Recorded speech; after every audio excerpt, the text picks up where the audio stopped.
What's up, Gene? What's up, man? How are you? Good. How's it going? Going good.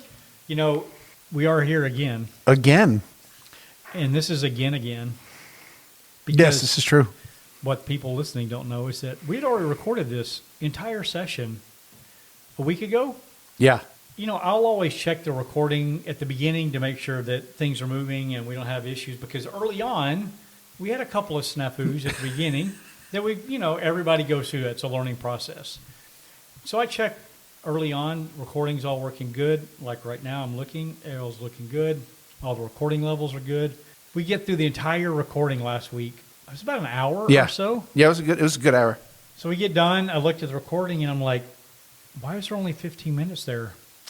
It had shut off at 15 minutes. So the battery pack that I had, it was all my fault. Didn't hold the charge. So. Well, the funny thing, I knew something was wrong when you look down, and you got that confused look in your face, and I'm like, oh no, we did it again. It happened. But we've had the problem where like I forgot to press record. Like it's just stupid stuff, right? Oh, I forgot about that one. But this time, everything was going good. The only thing that was different, that was the first time I'd ever used that battery pack. Yep. I always use this one, and for whatever reason, I think, it's because it's smaller and fits in the case. That's why I went with that one. So I'm going back to old trusty Anchor here. Time to get a bigger case. Oh, man. That's actually the biggest case that I could get. Really? Well, I didn't buy this from Pelican. Oh. This is a Pelican knockoff. Got it. So if I went with Pelican, I could get bigger one. Much bigger. Also much more expensive. Pelican's probably... Yeah. What I paid for this case, Pelican's easily 5 times the cost. No. Yeah. I'm happy with Not that important. Not to carry around our recording gear. No. Okay. So let's talk about, what we've done since last time. And then we've got a cool topic, I think, this week. Yeah, let's get into what we've done. I'll kick off because I haven't done a whole lot other than what you're going to bring up with the cruise, but I just want to take a minute to talk about taxes. I know you got to give them the context of what this is, though. Oh, okay. And why it's so massively frustrating for people in the Pacific Northwest or Washington. Well, it's probably like my guess is that probably people in California probably experience something, probably more so, right? Mm-hmm. But we have a spending problem in our state. We definitely don't have a budget problem because we keep getting taxed and taxed and taxed. Every year they keep going up more and more, and I'm sure there's some benefits happening, but a lot of people just don't see it. So anyway, fast forward to now I went to renew our tabs. I went to renew 4 tabs. So I've got, between the trailers and the vehicles, I've got like 12 different kids' tabs. Cars and stuff. I've got a whole bunch of stuff. But I went in and I said, hey, I just want to do from now until March. So that was 4. And they gave me the price, and I wrote the check, and I'm thinking, gosh, that seems really high. The DOL, they just tell you what it is, and that's what it is. I've been going there for 15 years. I've never had them make a mistake, right? So I don't have any reason to question them. But I'm thinking in my head, good grief, this is really expensive. So anyway, write the check. I come home, and then I'm looking at the printout. So the printout is where it starts showing you all the details of the cost. And so I start looking through there, and the first one I look at was my old truck, the 22-year-old truck that I've got. And I know that one because I've been paying it for 22 years. And on average, it's, I pay less than $70. I mean, it's pretty cheap. So I'm looking at that one, and the cost for that truck was 2.5 times, almost 2.5, like 2.2 times higher. So immediately I'm like, okay, they made a mistake. Even though I just said DOL, they don't have to make a mistake. Right. I'm thinking they had to make a mistake. There's no way that old of a truck is twice as high.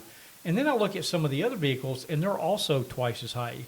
Okay, something's going on. So, fire up the old Google machine, start looking around, and effective January, government increased the taxes significantly on our car tabs, and my truck, in fact, did more than almost 2.5 times of what it used to be prior to January. Now, mind you, I'm outside what we call the RTA zone. I think you said last time that you're also just outside it. Thank goodness we don't live inside it because my tabs would have been over $800 per vehicle.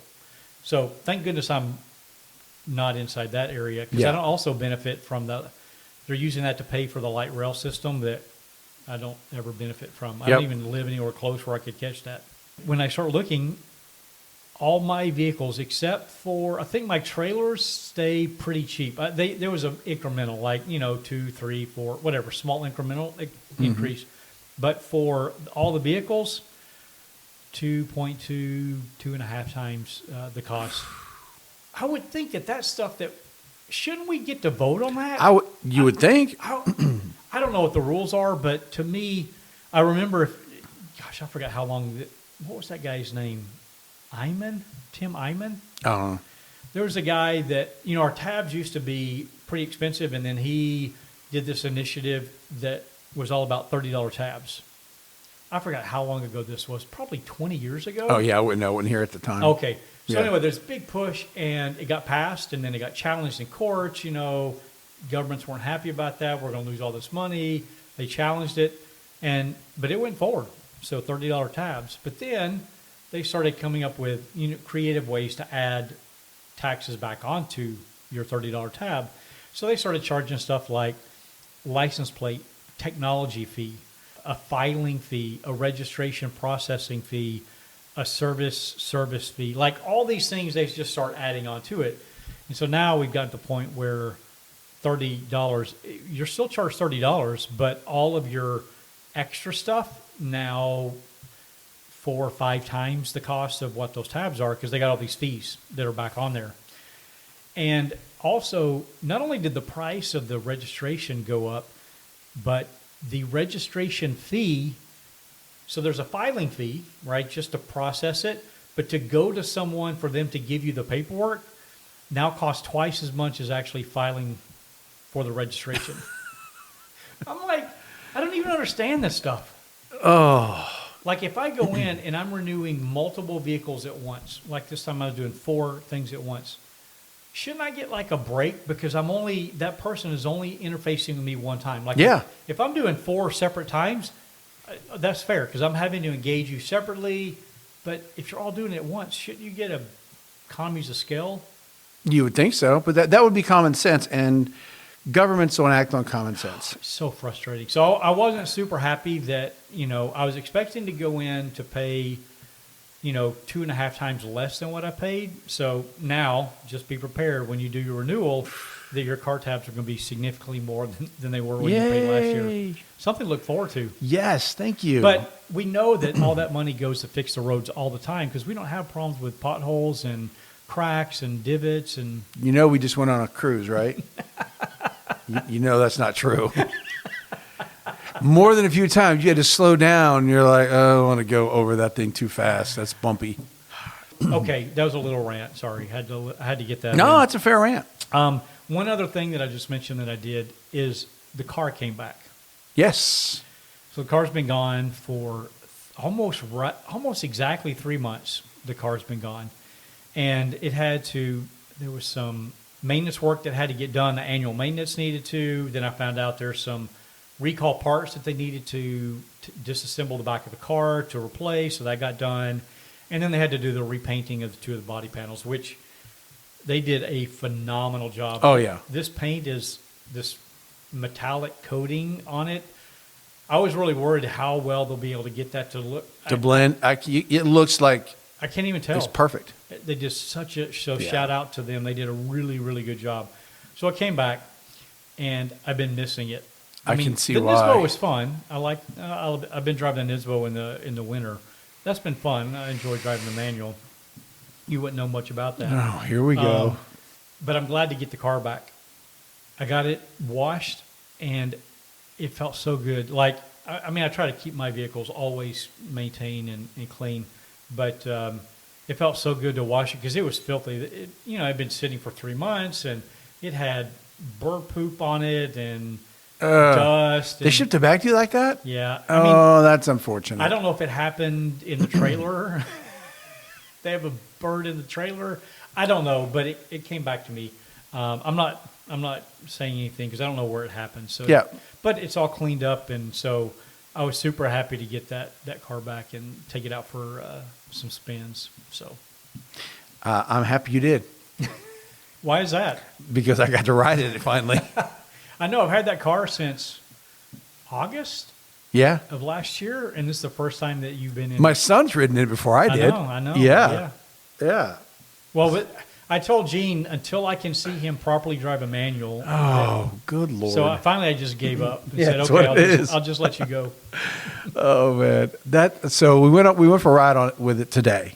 I've ridden in the 720S before, and that thing was insane. But I've not ridden in the 750S, which is essentially it's the marriage between a 720S and a 765 LT. Yep. And it's this was the best version of the two, yep. right? Like fixed all the issues, got the right horsepower. It was insane. Oh my gosh. It just stopped. It's once he floored it, and we were in Mexico when he did it. Once he floored it, it just started to pull and never stopped until he let up off the throttle. It never stopped. It's kind of like you see like on those like sci-fi shows, like when they go to warp speed, all of a sudden everything's coming at you really fast. That's how I've envisioned that. And I'm sitting here like, he's got to slow down soon, right? No, he's not slowing down. He's going to keep going. I didn't even ask. By the way, I can't believe I didn't do it. I have no idea what speed you got You to. didn't ask. I was wondering, but you didn't ask. I didn't ask. Did you know? Yeah. Was it like, I mean, it was a number. it was a number? It was a big number. Yeah. Yeah. Yep. Over? Yeah. It was that. It was that Wow. number. I just did a number thing for him and I got the number right. My God. Last time I was in that going that fast was at a racetrack. And that was such a short distance. It was. It That got wasn't there even like so long. fast. So quick. And you were in sport mode, right? For the suspension? The chassis was in sport or whatever the lowest setting, the comfort, which isn't like comfort like the Stingray comfort, but it's comfort for that car. Wow. I think that's what they call it. I don't know what the lowest setting is, but that's what they had it. That I am massively impressed, McLaren. That thing is insane. So the funny thing is that we were probably in maybe third gear, I think, when I pegged it. We got wheel spin in third, fourth, fifth gear. Yep. Yep. That is just, it's so crazy. Yeah. Now, one of the coolest things that I like is that when you slam the brake on, Oh, I looked back at the ring was and gonna the ask if wing you mirror. looked up. Oh, I did. Of course I did. Yep. And saw the rear wing just Straight up. The air brake, brake, essentially. yeah. Yeah. I look back in the mirror. I'm like, oh, that's so cool. It is really- It is so cool. every time. And it breaks so fast. It I always does, got it carbon breaks. ceramics and Yeah. whatnot, but it breaks quick. It does. You can tell as soon as that air brake goes up. I mean, it definitely, that wind resistance hits. Oh, it. yeah. But I've gotten to the point now where as soon as I brake, I immediately look up because it's such a cool feature. Because this is a cool feature. Yeah, I mean, most cars don't have an air brake. No. That happens. So No. I'm always constantly looking up in the rear Yeah. view. Thank you for taking me for a drive in that and the Mexico drive we did. That was stupid fast. Yeah, that was cool. And they were starting to do a cruise. That area where we went through, they do a cruise. You know, we've talked about it before. All the cruises in our area, which is a really great thing. All the cities around, they're starting up. I think officially next month, May. I think they start in May. I don't think they start in April. I don't remember. But this other one that we went through, they do one pretty much every month of the year, even when it's raining. Really? Yeah, they do it all the time. They do a cruise. Yeah, they do a cruise. I ain't even saying that. But usually you'll go up there and you do a big loop, and it's great driving up there, the twisties and stuff. Yeah. You do Oh, we saw them on the road. yeah, we saw a bunch of cars heading up there as we're coming back. And they're more than muscle cars.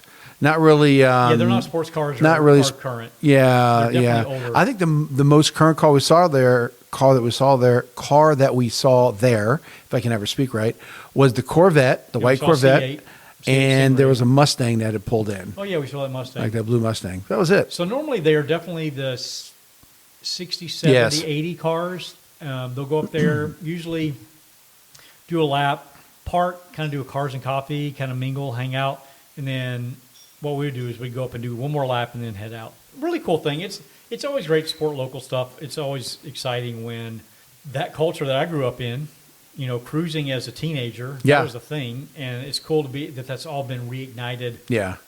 through COVID. That's when it happened. Yep. It all got reignited. So as we were driving through this town, I saw the sign. It was spelled K-Wooz, Kwooz, and I didn't know what it was. I went, K-Wooz, what is that? He goes, Quooz. Oh. I mean, I'm not excited about the name, but I'm excited they're doing it. I'm just glad that they're doing it. But the name was, please. And then there was another, we saw one of the other signs that said, duh, D-U-H, Yeah. duh, Quooz. No. Oh, okay. Yeah, I mean, hey. Keep I'm just doing it, happy- though. I'm happy that they're doing it. Keep doing it. So speaking of cruises, Yeah. we did an actual cruise, like a long cruise. We did. It was like 70 miles, I think, something Yeah, like it was that, a long right? one. So we did one with the Cadillac V Club. One of the things that you get as being a member of the Cadillac V Club is this a promo? yeah, this is pro Because we're not for your getting money. sponsored by them. No, I know we're not. But you do get a quarterly event where it's a lunch and it could be other things. But typically we'll do a cruise, not a quooze. We'll do a cruise that ends somewhere in a meal. So we ended up driving out. The end result was we drove to Paulsbo. Oh my gosh. Did I get it right? It is, but what's unfortunate is that we don't have the recording from last time I know. because I Gene could call it something different. was calling this thing Paul's Bro. Paulsbro. Like, hey man, Paulsbro. I could not get it right. I couldn't get it. He said it so many times. It was so But I got it right funny. now. Paulsbo. Paul's Bro. So we end up there, but I'll tell you some of the fun stuff in between. So we had about 10 of us that start. We end up actually meeting up at the LeMay's Coffee and Cars, and they have that the Third. or is it the third It's Saturday? Second or third Saturday of every third, month. yeah. And if you haven't been to LeMay's, it's really great. It's a lot of fun. But they have a couple of different spots you can park. So we all met up there and we walked around, looked at some cars, and eventually we did our driver's meeting, and then we rolled out. Now myself, Dan, and our friend Alberto put on our wonderful headsets that we keep talking about because they're outstanding. They're great. And we get on the road, and immediately Dan's running up the rear, and then he gets not lost. He gets stuck he got lost. No, not lost. We lost him only because he got stuck by two lights, and then we just kept going. They just kept going. And I did tell our leader Alberto, like, hey man, he's behind us. He wants to slow down for us. I texted him and told it to him and I had it because the microphone's now connected to your headset. Yep. So eventually Dan catches back up to us because we get off the interstate and we had to pull over at the cop. How far did you guys? That wasn't a short distance, though. No. That first turnoff was right after the Tacoma Narrows Bridge. Yeah. So that was probably 10 miles? at least 10 miles. And I am like booking it, trying to catch back up to you guys because once you get off the highway, then it's all back road stuff. And so I'm like, man, if I don't catch these guys soon, I don't know where they're going to be because I didn't have the route, Yeah. right? Because Because we weren't using Rever. We didn't have it in Rever. We had it in Google Maps, and that's always going to route you the most Right. efficient way. So I was moving, trying to get up there, and I'm like, I cannot see these guys. So I pull off. I get off the exit. Thank goodness you guys stopped at that stop area because I was so worried. I was like, Yeah, they I don't even care about me. They just left no, me. I had to text him again. I'm like, dude, you need to pull over. We need to find a spot. We need to let him catch up. And where does he pull over? He pulls over like a library with a cop sitting there. As soon as I pulled off and I saw that cop, I'm like, he's going to give all of us tickets. None of us for have no front plates. front plates on our cars. So the cop was really cool though. He just Yeah, waved. He he waved just us on. waved at us. We all got caught up, and then we made sure Dan was in the middle of the thing. So we're having a good time, and my wife's in the car. And this wasn't one of the fast cruises that Dan and I tend to go on, or some of us. It was more of a family cruise. So Yeah. my wife was in the car, and I knew I did a good job. And she didn't have to tell me to slow down one time, and she actually really enjoyed it. She's like, "Gee, I could do a lot of those cruises. Those were fun." I'm like, good to know. But some funny things that happened on that. So remember, Alberto, this was his route. He's driven the route a couple times. Yep. He has got it. He mapped it out in Google Maps, even though we're not even using that anymore because it's not working. And we're all following him. And I'm kind of in the back, Dan's in the middle, and we're all talking to each other, making sure that we got the right people. And then the people behind me have made the turn. So we're trying to do a good job of keeping the 10 cars together. Dan tells Alberto at some point, hey, just do me a favor. Let me know if we're turning left or right up here so we can let people know. And we also had walkie-talkies too. At some point in the middle of this, Alberto goes, okay, guys, up here, we're going to take a left-ish. And we like, wait, what? We're taking a left or a left? What is a left-ish? I don't know what a left-ish is. So now we're busting his chops about having a left-ish. Yeah, we've added turns now, leftish. Right. Turns. There's a left turn. There's a left-ish turn, which would ostensibly mean there's a right turn and a right-ish turn. So we get up to this left-ish turn. And he goes, oh, it's not a left-ish. It's just a straight left. Because it was a stop sign, and you take a hard left. So now we have a new term for the lexicon of driving. It's the ish. We're taking a left-ish. Now I kind of thought I figured out what he meant. Instead of taking like a 90-degree left, maybe it was like a 45-degree left. That's probably what he meant. I'm giving him a lot of grace on this. Yes. A lot of grace. So now every turn was, hey, is this a leftish turn or a rightish turn? It was great. That just became part of the thing. I think you had one you wanted to talk about. Remember? Oh, yeah. So we're coming up. So this happened after the leftish rightish thing, right? So we're coming up to another turn, and so Alberto's like, hey, we're going to take, and I forgot it now, but it was like, hey, we're going to take a left, then a right, and then maybe a left again. I'm like, okay, so we're all planning. Leftish, rightish, leftish. So then we added in, so we're going leftish, rightish, leftish. Yes, And yes. So anyway, we're having fun with that. So we come up to the turn, and it was not left. It was a right. It was completely the opposite direction. So it went, instead of left, right, left, it was right, left.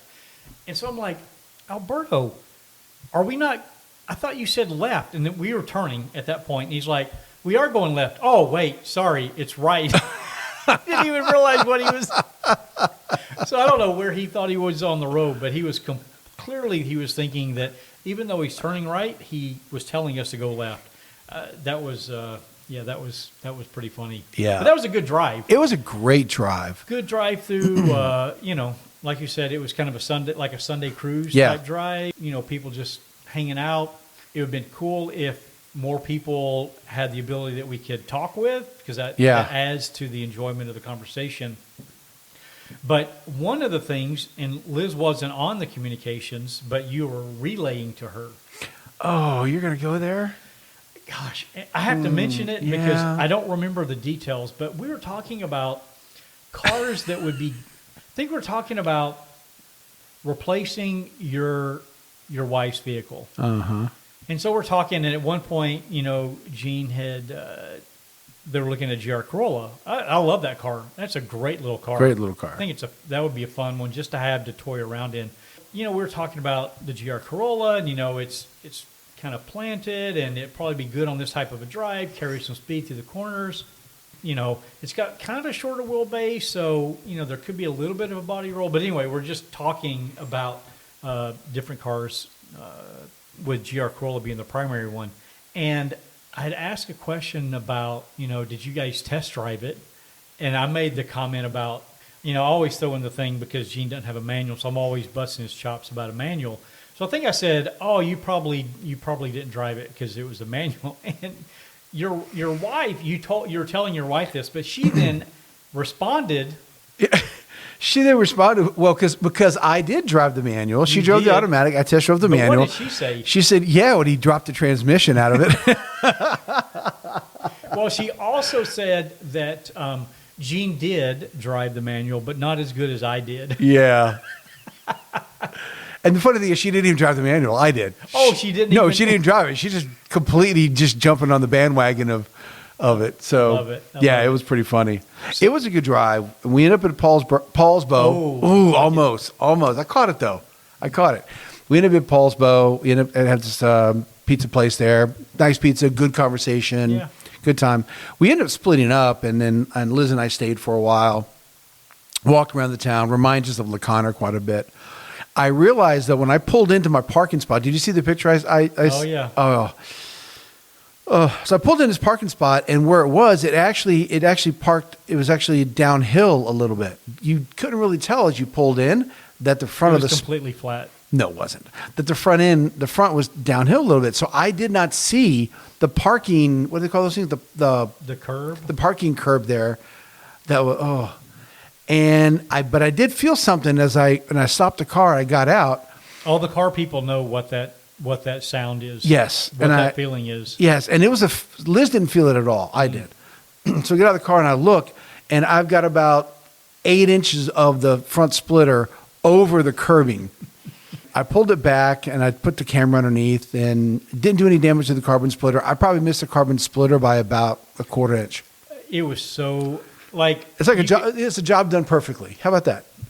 Okay, we'll just say you got lucky. I got lucky. You could put a couple stacks of piece of paper between you. Probably. And the curb. It was so close. What it hit was the rubber strakes underneath it. That's right. That's what it hit. Yeah, I got pictures of it. It actually tore a small piece of the top part of it. So yeah, that was unfortunate but lucky. Yeah. That's the thing I hate about having a low car, and yours is even lower. Yes. Considerable. Like you would have rammed right into yeah. it. Well, I would have paid attention though. Oh, there it is. It's probably true. And the car has the sensors that normally tells you where the thing is, but because it was at a down angle, it didn't see it. But I lucked out. But it was a great day. Yeah, that was fun. It was such a great day. And it had been raining every day for like 2 weeks up to that. Yeah, it was such a great weekend. It could not have been a better weekend. Yeah, that was a lot of fun. I'm looking forward to the next one. Yeah, it was good stuff. Cool beans. All right, so I guess you have our topic. I do have our topic for this week. All right. So both Dan and I we've driven a number of tracks. Dan's actually driven more tracks than I have. But I wanted to look at the tracks that are like, what's our bucket list track? So let's talk about the tracks that you would say, man, these are my 3 bucket list tracks. What you like about them? Maybe if you have plans to go do the track, that'd be cool to talk about. But what do you like about the track? And then maybe if you have something you don't like about it, that's fine too. But sort of talk about what you like about the track. And then if we have time, we'll talk about tracks that maybe people love, but you're like, no, I have no desire for it. Because I have a couple of those too. Like PIR? Yeah, like PIR. Okay. Most people will probably going to expect that the ring. The Nürburgring is... Those people are basic. That's like almost always the default choice. Okay. So that's high on the list, right? Of course it is. Most people would be. Probably in the U.S. Hint, hint. In the U.S., I would probably say Laguna Seca or Coda are probably 2 of the top tracks that a lot of people would have at the top of their bucket list to go drive. But you've done them. I've done both of those tracks. Yep. But all 3 of those tracks are not on my list. That's insane to me. I know it is. I don't even know why we're friends. I'm have to rethink this. So I'll talk first about. I think you're going to talk about the ring. Clearly, Gene will talk about the ring. I'm going to talk about the ring. I think for me, the reason the ring did not make the list is because it's so long. I don't remember. All the stats, but it's a road, right? It's a road. It's a toll road. And while it is super cool to go drive it, if it's like 10, 13 miles, whatever that distance is. 12.94, if I was to guess. If you had to guess a number. 150 to 170 turns, if I was guessing, depending on configuration. To me, that's more of just driving it. Like if we go on a spirited drive, that's where I would put that. Not really as a track because it's so long. I can't memorize all the turns.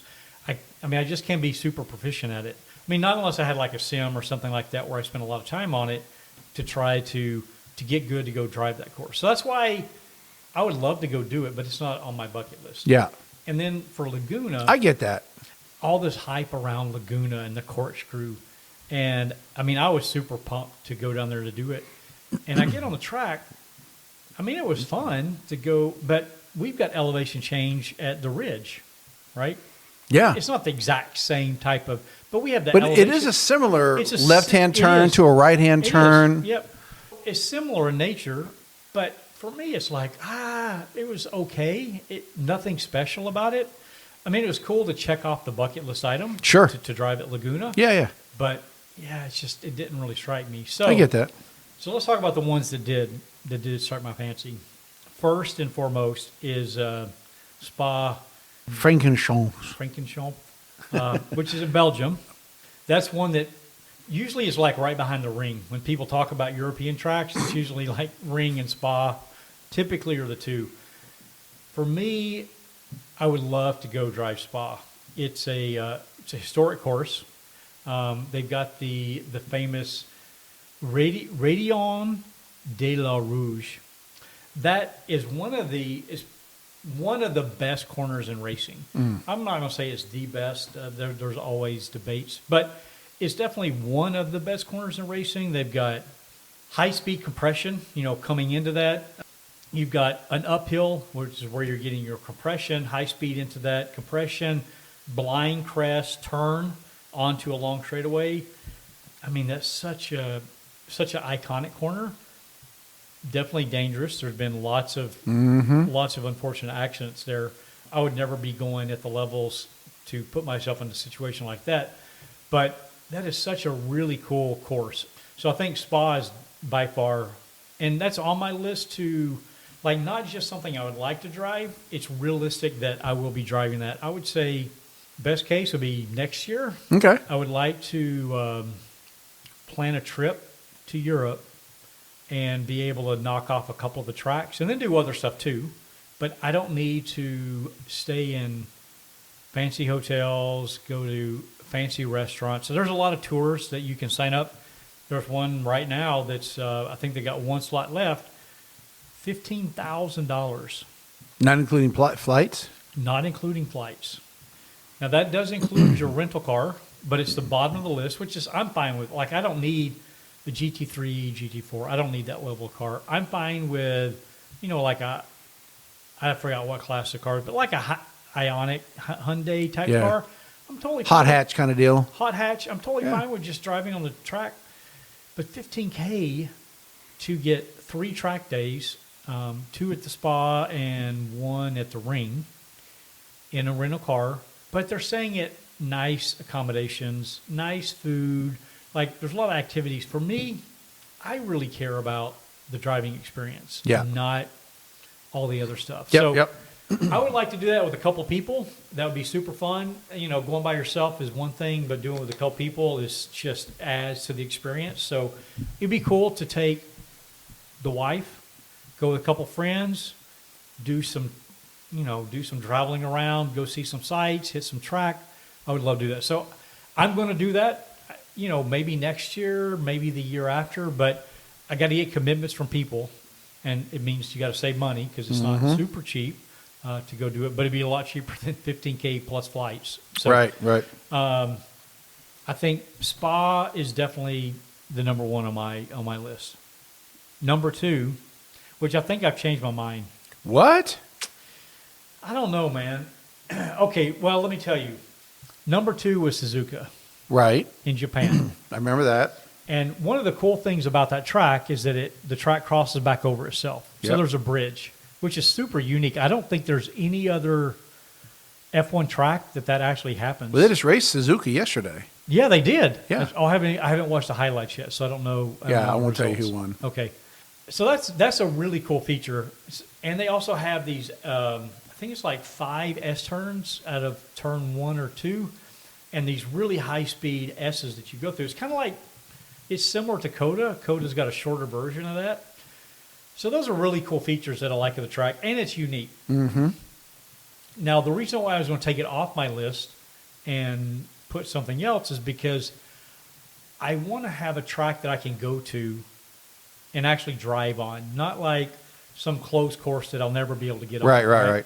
Well, so I was going to take it off, but literally last night I was wasting time doing nothing, and this forum that I'm a member of, they posted a HPD track day at Suzuka. So I was like, holy crap. So I went and clicked. Everything's in Japanese, so I tried to translate it. And it looks like a couple times a year, very limited, they will do an HPE day at Suzuka. Now, it would have to be intentional for me to plan a trip to actually be there when one of those. So it's still kind of like, okay, I would like to have that in my number 2, but the likelihood of being able to coordinate a trip when one of those days are available, you know, I'm going to say it's like 80% not possible. I mean, Yeah. it'd be tough to coordinate everything around that. So it's still on there because you can technically drive the track, but it's not as easy as I thought it was going to be. Right.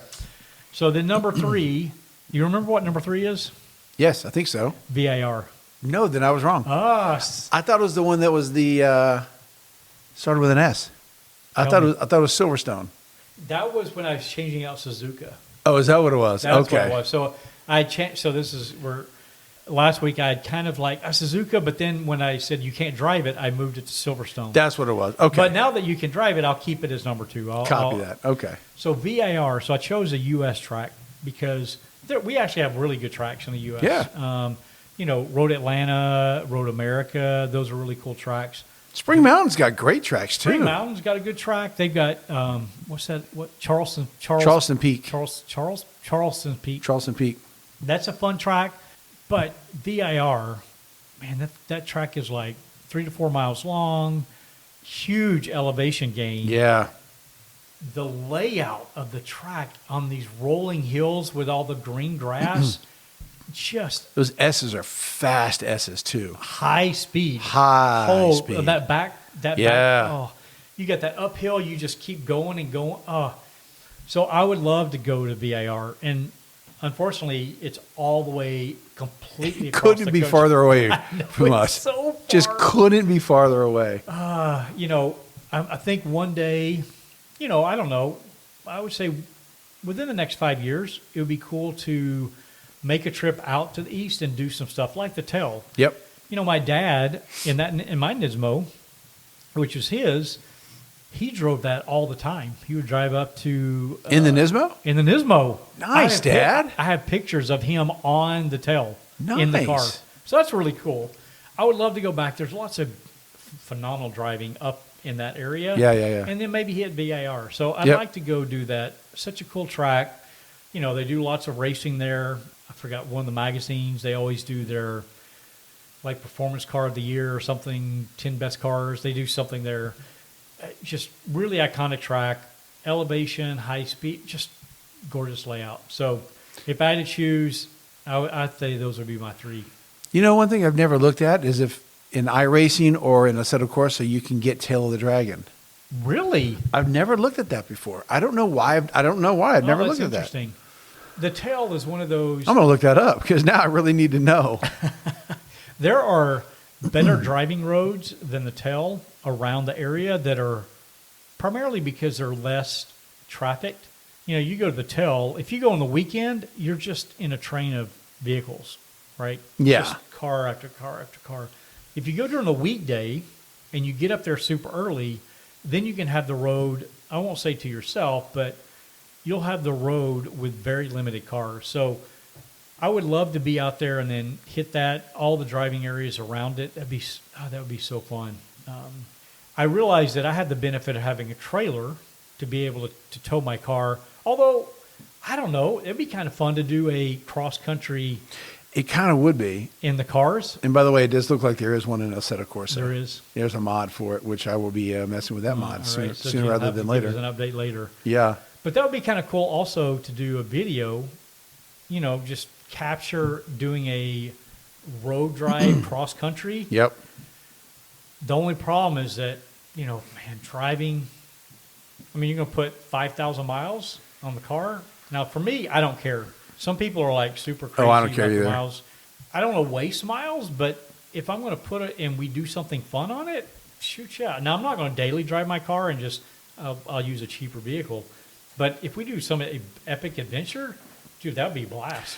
I've wanted to do a cross country drive, like ship the car across the country. I think it's expensive, but I'd ship it across the country and then drive it back. But then I'd want to do, you know, track days all the way back. Yeah. Right? Do a couple track days, but also do things like I want to go to, what is that thing? Pikes Peak. I want to do Pikes Peak climb. I would love to drive up Pikes Peak. Absolutely. Not at speed. No. Just to drive it up. I mean, there's so many things I'd like to do and just take my car and have just a really cool. That would be. Yeah, that would be a lot of fun. Hey, I'm Couple weeks. It'd be a couple. It's one of the things that it's more than a week. It's if you more do it than a right, week. it You have is to a plan couple 2 weeks. weeks. Yeah. Yeah. To do it right, to see the country. Yeah. I mean, if you think about, you've got 3 weekends over 2 weeks, Yeah. so you can get a lot done. You if you can. add those 6 weekend days along with 5, 2 5, so that's 16 days. Yeah. I mean, That's an epic drive. that would be so much fun. That'd be something you'd almost want to make sure that you make a movie out of it. You would have to document. You have to that. document the heck out of that, and then just hire somebody to make a movie out of it. Yeah, that would be a lot of fun. That'd be a lot of fun. I don't know. Would you want to do a 2-week cross country drive? He's talking to his wife. Okay, but there's only one vehicle that I would do it in. Oh, Okay, now I guess she's. You want to do it in the 750? She just frowned at me and said it's not that comfortable. Okay, well, we'll have to see. Okay, what is your most hated track? You're like, everyone loves this track. I wouldn't do it. I've got 2. All right, hit me. One is a real track, an Okay. actual track, Watkins Glen, up in New York. Famous track. Started back in the 50s. Actually started as a like a public, like they did it on the roads, public roads, like they shut Yeah. down the roads. That's what they did back then. But now they've got an actual course. Famous track. They do NASCAR there. They've done Indy there, IMSA there. They do lots of racing. The thing that I don't like about Watkins Glen is that they have barriers Oh, yeah. that lines the track, and they have fencing too to keep the vehicles, inside the track if something happens. But it's a place where if you want to push the limit and see how you're doing, the consequence of crossing the line is super high. Yeah. And, when we go on tracks, especially like ORP, for example, even the Ridge or Area 27, I know you haven't driven that track, they'll have huge runoffs. So if you do something stupid and you're pushing the limit, trying to see maybe a different line, trying to carry more speed, really trying to elevate your driving, if you do make a mistake, the downside is that you might break a splitter. Right. Or front radiator grill. For example. Random examples. Random example that could happen. Relatively low cost, Yeah. right? But at Watkins Glen, you're hitting a wall. I have no desire to go at a place where I can only, half throttle it, because I'm just not a person to just take things easy. Like, Yeah. I want to push it hard, and I just can't push it hard there. Yep. So I think Watkins Glen would definitely be the top of my list. That's like Pacific Raceways here, It's the same. Now, Pacific Raceways has a little more latitude than Watkins Glen. but not much. Not much, and they have trees there too. So Pacific is, while Pacific is not anywhere in the discussion list compared to a Watkins Glen. Correct, yeah. But you're right, very similar in nature, which is why I don't like. I won't do Pacific either. Now the other track is not really a track. It's a road track, and so it's in Monaco. Yep. To me, it's very tight, very narrow, like no passing. The cars are too big. It would be cool just to drive. Like, Yeah. I've been to Monaco. We're actually there right before an F1 race, and we got to see all the paddocks, and that's all cool. I think that's awesome. There's a lot of history in Monaco, but man, that is something that I have no desire, no interest. I don't know where all the F1 drivers, what they say about Monaco, but I'm guessing that they don't rate it very high, because Nope. if you don't pole, Yeah. Whoever is in the first, top 3. yeah, It's one of them is going to win. It's usually, I don't even know. I haven't looked at the math, but statistically, I would hazard the guess that the person in pole position has won the most. if you take weather, if there's no rain and the person doesn't crash, yeah, they're not going to get overtaken. Yeah. I mean, it's not going to happen. So I remember years ago watching Lewis Hamilton win it. He had really bad tires, and he just couldn't get any grip. And I think it was Max Verstappen was behind him, and Max still couldn't pass him. yeah, I mean, Just the way the only time was that long one right underneath yep, the bridge. on the bridge. But by the time the other car gets up to speed, Yep. you're gonna have to brake again, and then you can't pass around the turn. So as long as you can stay out in front, a few car lengths, you're good to go. Because you get one defensive move. Yeah. So if you do that one defensive move, now the other guy has to react. Now can they react and have time to stop to make the turn? I mean, it's just so tight. I'm with you on that, by the way. That's one of my most hated tracks. I've walked a chunk of that track when I was there in 2019. And I thought, okay. So I do watch the race from a nostalgia standpoint, not because I think it's good racing. I think it's horrible racing. I think it's the worst track in F1. I don't know all the tracks well enough, but I would say it's definitely got to be at the bottom. Yep. All right. Okay, so that was one of you ticked off one of the tracks you don't like. Let's start with the tracks that you do like. All right. Well, it's clear. I'm going to say the Nürburgring. It's got to be the ring. It's got to be. And I lived in Germany. I didn't even know about it. Now, before you're into cars. No, I've always been into cars, but I wasn't into road cars. I was in more muscle cars, drag cars kind of things. But more, that was more way before I was into tracking cars, turning left and right, as opposed to just going straight real fast. Down the Autobahn. Which we did on the Autobahn in my buddy's Mustang. Yeah, stupidly. So the ring, I will drive it one day. 12.94 miles, depending on the configuration, right? Because it could be 150, 170 turns. There's 1,000 feet of elevation change. We talked about this before. That's a lot of elevation. Tons of elevation change, and I lots of uphill turns, downhill, off camber each way. It's super challenging. I've done that thing hundreds of times on the sim. So much so that I don't know all the names of everything. But I get to a point, I pretty much know where the track is going now. I'm at that point now that I'm like, oh yeah, I know there's a left coming, or I got to be in the left side of the track because there's a really sharp right-hand turn. So I want to brake a little later because I'm going to turn a certain way. I know how to do it on the sim, and I've done a 658, which is pretty fast in the sim. I recognize it will not translate in the same car on the. I recognize that. It will be close. Not even close. I'm taking a risk in a digital car that if I wreck it, I just don't care.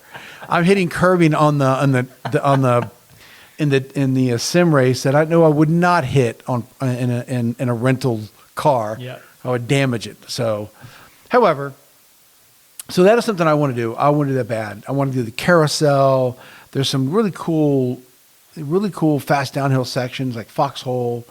There's one called Hockenhiken. I don't even know. Hockenhiken. I'm going with that. It's high speed blind crest. And is that the one where people you can get elevated? Yeah. That's the one where you've seen cars like the Mercedes car flip. Yep. And then that guy Jan who flipped his I think it was the Nissan GTR. Oh yeah, yep. Yeah. I would love to do that track. That is a bucket list for me. You'll be so much more, because I've listened to some podcasts where people that have done the ring and they're talking about their experience, and almost every one of them, maybe all of them, said they put in, probably 20 hours of sim time before they got there. Okay, more than that. And that made such a difference for them feeling comfortable driving. And the fact that you've got so many more hours, you'll probably get on there and if we went together, you would smoke me in time because know that track so much better. Yeah, you do got to know there's certain times you do not want to be in a certain part of the track, or there's certain areas of the track where it is kind of designed for you to run off a little bit, and they've got this thing set up you can run off so you can maximize your speed out of the turn. And then there's times you're like, yeah, don't go over there because you're going to hit the curbing, you're going to unsettle the car, and you're going to flip or you're going to wreck the car, which I have done quite a bit of times. Yeah, I don't want to be, there's a channel that has all the crashes at the ring. No, you don't do that. I am not going to be. I'm not going to be that guy. I don't want to be on that video. I want to go, and instead of going 10 tenths, I want to go 6 tenths. Oh, I'd be totally fine at, 4 or 5, I'm totally fine with. Yeah. Okay, second track. Wait. Our friend is going to go. He's doing a 4-day class there. I think it's like $4,000. Oh, Gordon. Yeah, Gordon. Yep. And then a $2,000 rental. So $6,000, not including airfare and hotel. So that's a $10,000 trip. But I'm happy he's going to go. I'm happy that he gets to. Yeah, because he's doing the school. He's doing the school. Which is taking that to a different level, right? It's one thing to do the sim and get knowledge, but then you're going there and getting instruction. Yes. Specific. That's like his experience driving the ring is going to be so much more elevated Yep. doing that. I would love to take my car over there. I know I've watched Misha do a Blackwing, or drive a Blackwing has on he the done track. He has. A 4 or 5? 4. Oh, cool. Yeah, 4. Manual or auto? I think it was a manual. Okay. I'm pretty sure it was a manual. I'm not 100% sure though. But he loved it. That's cool. I He didn't was know he had done it. very, very. He wasn't critical at all about the car. We don't- He loved it. So someone brought Military. Oh, okay. Yeah, it was military man. It was I'm almost positive it was a V Club member because I saw it. Well, yeah, I think it was. Well, we'll see. But anyways, I'll have to go look that up then. I didn't know Misha had done that. yeah, he did. So my second track is also Spa. Sweet. Yeah, I got to go with Spa. 4.3 miles, 100 years of racing. Same thing for you. That I can't pronounce the name. The De La Rouge. It's straight. So what we didn't talk about before was that it's in between, or it's after a straight. So you pass the start finish line, then you do this nasty hairpin turn to the right, and then you're on the straight. You're gathering a lot of speed on the straightaway. You come up, take a left and a right, and then you crest, and you're back onto another. What's that speed? The Kimmel Straight. Yeah. So that section though is so iconic. Watching like video of those of like F1 cars coming through there at max speed, it's insane. Crazy. The grip, and it's one of those where you need that speed to keep the downforce, and they're just flying up that hill, man. Yeah. It's so cool. I would love to do that track. There's some really cool spots. There are some super slow spots as well in there. So you come down from high speed into a real sharp turn, like the last one before you take the get to the start finish line. That is it's a right hander into a left hander, and you're coming out of a lot of kind of an arced left hand turns. All of them kind of back to back, and then you get to a straightaway. You have to nail the brakes. You take a right hand turn, then an immediate left hand that goes uphill, and it is like another hairpin, and then you get on throttle. I've messed that up so many times because I'm still in full speed mode. So that would be a lot of fun to do. So have you done as many hours at Spa that you have No. at the ring? Oh. No. I've probably done a third as many. Oh, okay. That's still a lot because I've done a lot at Nürburgring, but I've done maybe a third. Now the last one, I told you this before, but this one, let me give the qualifier as to why. I grew up in Florida, so I've been to this speedway various times for many reasons. For many years, after the day after Thanksgiving, I would go to the Turkey Rod Run there, right? And there's 5,000 custom cars there. I mean, you see so many amazing high dollar builds. At some point, you're like, oh, cool. There's a $250,000 Pro Touring, 69 Camaro. That's nice. Let's go get a falafel. And you just get What? a falafel, whatever. Yeah, it's food. You get really numb to it because there's so many cars and so many great builds there. But it's really amazing. And because I've gone to so many, 4 years in a row, I went to the 24 hours of Rolex, or the Rolex 24. So this would be Daytona International Speedway, but the IMSA track of it, like the IMSA part. So it means using the infield, right? I get that there's it's 6. There's 12 turns total. 6 of them are infield, but I want to go from that transitioning from the infield to the the high banking ovals. That's what I want to get to. I would love to be able to drive that. We've done the low bank. We've done the low bank, but yeah. not the high bank. I want to do that at speed in my car, right? Knowing that if I go anything less than 75 miles an hour, I'm going to slide off. Slide down. Just slide down. It'd be like paint's falling off of a wall that you just drip. So there's some emotional stuff. There's some, I used to go, like I said, I used to go to that turkey run for years with one of my best friends from the military and his family and our kids. For me, it's more emotional, I guess. I mean, it is a... And I want to try the track. It's an iconic track. Almost 4 miles. It's kind of boring because there's no elevation gain. Yeah. So adding the infield definitely, adds some more interest to it instead of just being this big not round, but oval track, whatever. I don't even know how you would describe it. They call it a tri-oval. Is that what they call it? Okay. Because I'm like, it's not really an oval, but okay, so tri-oval. adding the infield definitely adds to it, but there's other than the high bank, the infield is blah. Yeah. It's all flat. Yeah, it's right? all flat. The hardest part of that is coming down from you're coming out near the start finish line. You're at a high speed, and you have to nail the brakes and go into a real sharp turn one to go into the infield. And if you're kind of like speed blind at the time, Yeah. you're we've seen a lot of people blow right through it. Right? Trust me, I've blown on the sim. I've blown through it a lot. Yeah. So one thing we've learned here is that Gene spends a lot of time on the sim. I used to. I've not spent as much time in the past couple of years. Work has been way too busy, and sometimes I'd take a break during the day or for lunch. I'd go upstairs and spend 30 minutes. I haven't done that in years now, a couple of years. And that is, I know we've talked about it before. When I went over there to your house and tried to drive the sim, That's right. I mean, you were. What track was that? Was that the ring? Laguna. Oh, it was Laguna Seca. That's Because right. Because you were going to go, or you just came back. I had just come back. That's right. And we wanted to see my actual lap time. How does it compare to what I do on the track? Yeah. And you're blown away at how good a driver that I was, never driving a sim before. Yeah. Isn't that what happened? No, that's not what happened. No. I could not. Let's not lie. Let's not lie. I don't think I could get more than like 30 feet before I crashed. It is so hard because I think for me, not having the sensation of the car, because what I was struggling with is braking. Like I could not brake properly because I don't have that sensation of what's happening around me. Yeah. The feel. So it's cool that, obviously you do great at it. I mean, to get a sub-7 on the ring is phenomenal. It means you're driving really well. I wish that I had that ability to do well on the sim, and that's just something. I guess over time, it's probably like anything. You get used to it. Yeah, you get used to the braking. And I've got a good brake setup. There are brake setups that cost 3 times what I have. Oh, I've seen. Esquivel's is one that if I wanted to spend $800 on braking, I could do that on one pedal, and I would have this really great brake feel that would be much more realistic. I don't want it. I don't need it. No, let me rephrase it.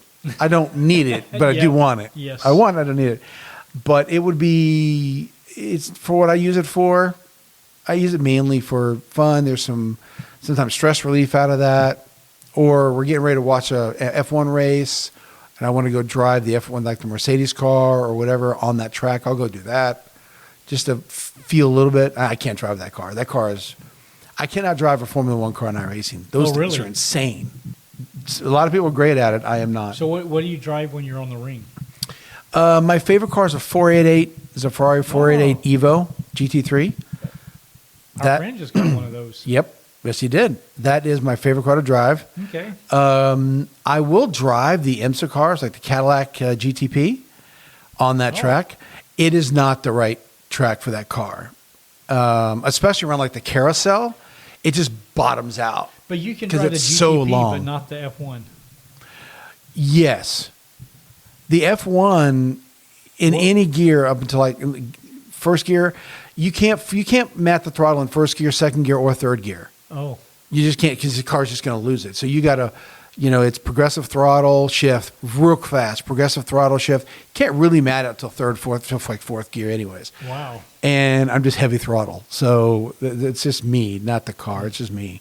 And I haven't even mapped all the cool stuff that you can do. I haven't even bothered. I'm like, nah, I'm not going to. I've done Porsches on Nürburgring. That's fun. But my favorite is the one I've done the most driving is that 488 Evo. Okay. Yeah. All right. Track that I hate other than Monaco, Silverstone. That's an actual track. I know that hurts you, and I'm sorry. It is close to the McLaren home, so there's some familial love there. I know. I've watched that track so many. Now, I will also admit, I've never driven that track. I'm sure if I drove that track, I'd have some more feelings about it. Yeah, right? But perhaps. Watching the racing I've done on that track, it just looks so boring. There's nothing interesting about that track at all. It's like there's no. You're talking about Suzuka's got that over/under thing. That's kind of a unique feature. There's nothing about that track that I find really unique. Yeah. Really particularly hard for the drivers. It just kind of looks milquetoast to me. It's odd that you picked of all the other tracks. I know. You picked the Silverstone because there's worse tracks out there. Oh, but there. It's I'm interesting that you. Picked, yeah. I think this is where Gene's just trying to get a dig in on me. No, I didn't. I didn't realize that the McLaren was so close to Silverstone. No. I know it's in the same country. I got that one. I recognize that. It's in the same, hemisphere. So that was it. That was good, man. Good stuff. I like that. Yeah, that was fun. Yeah. Okay, I guess that's it. That's it. Until next time. Until next time. Cheers. See you.